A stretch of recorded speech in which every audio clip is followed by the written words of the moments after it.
Okay, so last time I came over to the bus, the tarp that I had put on apparently blew off.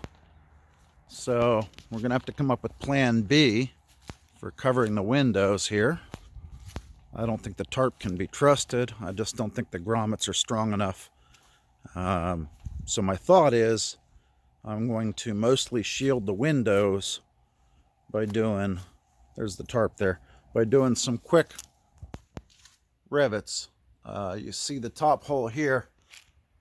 I'll make sure that ends up being 3/16, and then I'll take the roof pieces or the ceiling pieces of metal that I had removed. I'll just tack them up real quick with a couple of rivets, maybe 3 rivets per panel. And I'm just going to temporarily mostly close the windows with those panels. So anyway, that's my plan. And then also I'm going to mess with wiring today.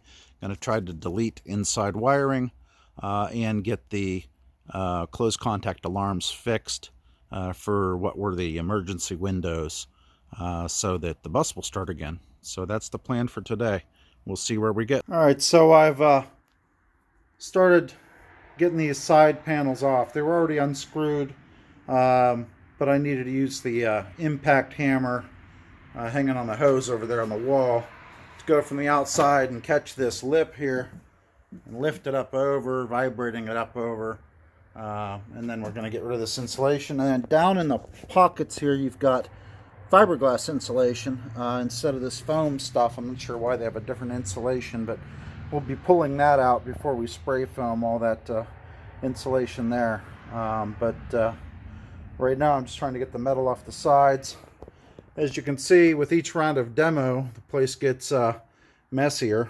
There's the stack of metal from the ceiling that I'm going to use to, instead of a tarp, to keep the wind and rain somewhat out of the bus while we wait to complete the roof raise here.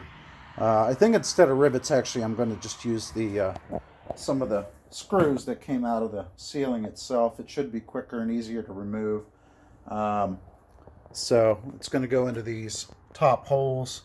I'm going to hit a few of them per panel.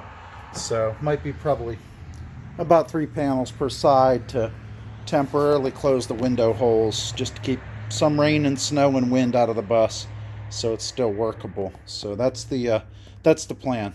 Okay, so I got all the panels and insulation out of the bottom half of both sides. And then I closed up, because the tarp blew off, I closed up the space mostly with the old ceiling panels. I just used some of the screws that came out of the ceiling originally. Believe it or not, through thin metal, those actually self-tap if you put enough pressure on. So just use some of the scrap metal to close up the gap.